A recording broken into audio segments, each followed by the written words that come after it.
Well, good afternoon. Good afternoon. I am a tax attorney, Nehemiah Jefferson, and I am here today with attorney Jamila Little. How are you today? Doing wonderful, Attorney Jefferson. How are you? How's your week going? It has been an interesting week, but I'm doing pretty well. Doing pretty well. So today we want to share with you or talk about secrets to a good legal case. And so, attorney Little, I am anxious, very anxious to hear some of your secrets to a good legal case. Yeah, case outcomes, right? We want to Case talk about outcomes, yes. case outcomes today, and I think one of the biggest things. I wonder if we should just wait a couple minutes to see if anybody pops on, but we'll keep going. I All think right. one of the biggest things for myself as an attorney and if I had to give clients or potential clients out there just a little bit of advice, a secret really that I think is really not a secret. It seems just like the thing to do, right? If you're going to hire an Right. attorney that you follow their advice to the T.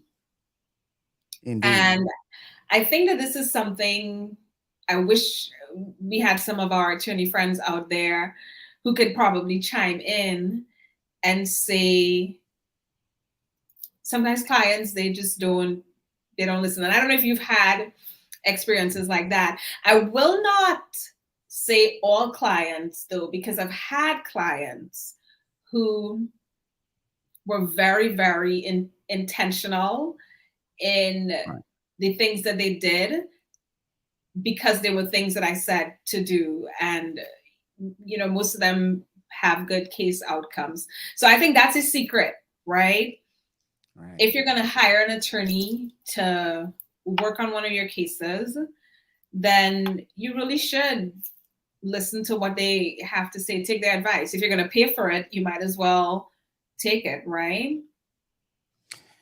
I totally agree. And it's so ironic that you mention this as a secret, so to speak. Just this past week, I've had two instances where clients have hired or sought my advice, paid for my advice, and essentially told me that my advice was incorrect and that they were not going to take my advice. And I was somewhat dumbfounded, puzzled, quite honestly. In practicing law and all these years of practicing law, this is the first time something like this has happened to me, let alone it happened twice in a week. So it's concerning from the standpoint when you 100% know that you're right. You showed them what the law is, and then they tell you otherwise. I just find that fascinating.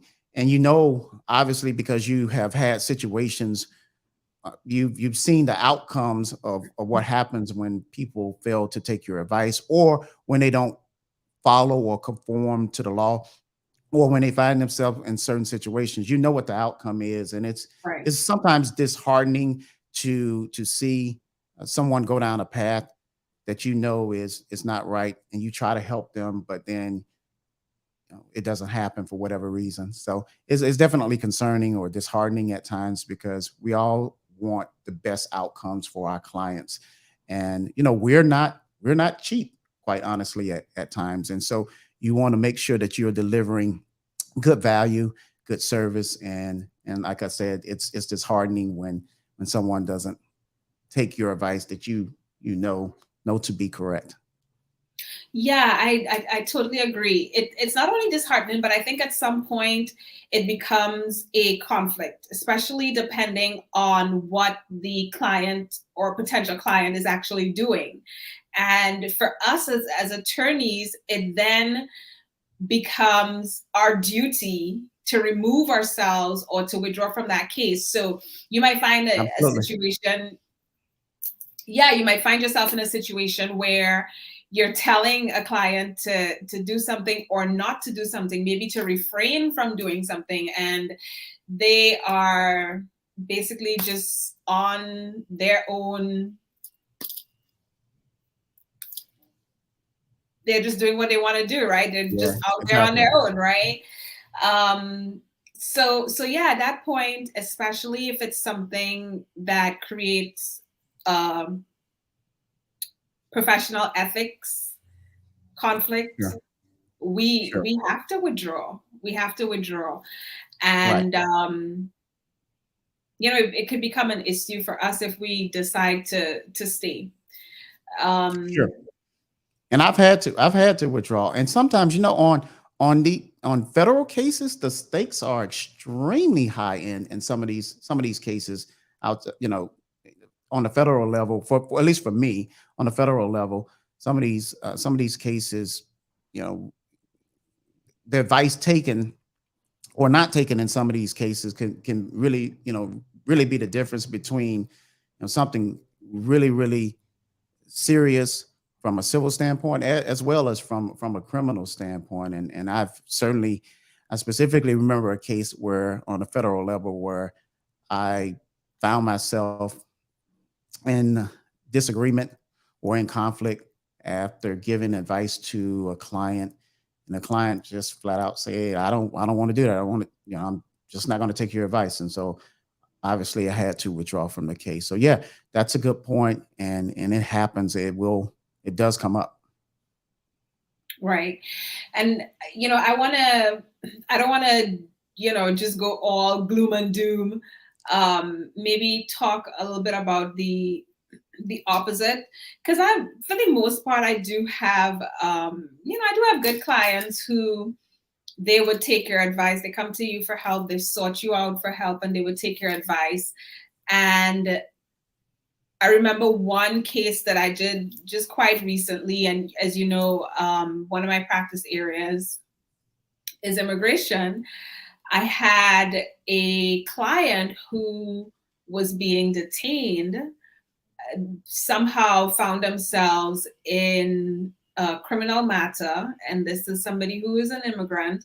So, those two things really don't mesh well together, like oil and water, crimes and immigrants, Right. not a good thing for us. Sure. But that was the situation he found himself in, and needed some assistance because once ICE gets involved, you pretty much go off um, to immigration detention. So find yourself being detained in a state facility, and if there's a detainer that's placed on you, you can be taken to immigration detention after that, and Wow. from there you're before an immigration judge. But this client really listened to a T, to the things that I was saying to do, helped us. When you listen to the things that your attorney tells you to do, it actually helps your case. It makes it so much easier. And I'm not Mhm. saying by any stretch of imagination that this was easy to do, but because this client was so um, involved in a positive way in their case, we were able to have the detainer lifted, and that That's person great. is now free. Right? Awesome. I mean, there's a lot more that went into it than just those two sentences. But my Right. point being that the client was helpful to us, which helped his case. And today is no longer incarcerated. So, I say That's that great. to say not everybody, I don't want to put everybody in that bucket, all clients, but not everybody refuses to take the advice that they get. There's the flip side of it as well. So, Well, one thing I would encourage clients to have is patience in the legal realm. There are not a lot of things that happen quickly or very quickly, or you're overnight. talking to an immigration And, attorney here. and so, and especially when it comes to tax matters, dealing with the IRS or resolving Mm, tax matters, usually it's not a quick process. So I would caution or urge or encourage clients to be patient and understand that your attorney is uh, working on your behalf, and the legal process sometimes can be a lengthy process, but just to be patient with the process. mm, absolutely. That is actually something that I say in all of my consultations. You have to be patient with the process. I mean, whether you're going through a criminal matter, personal Right. injury, as you mentioned, tax, and let's not even talk about immigration. Right.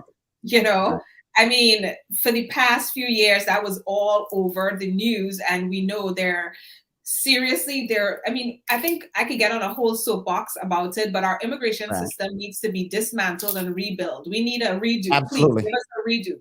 Absolutely. No doubt.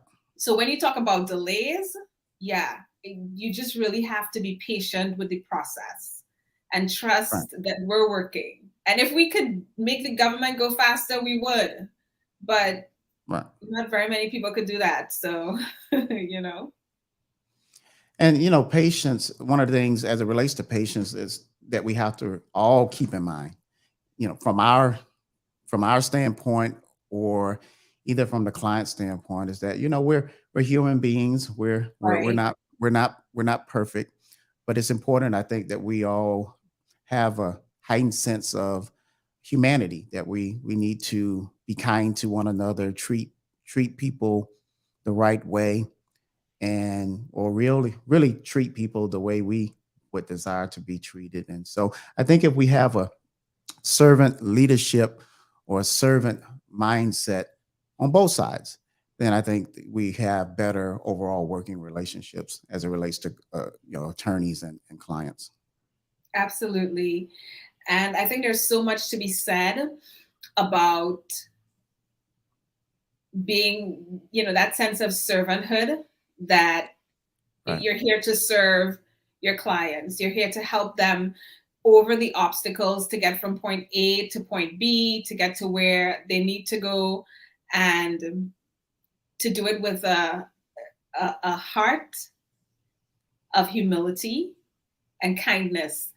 I totally agree. I really, really agree. And I think that for me, I think that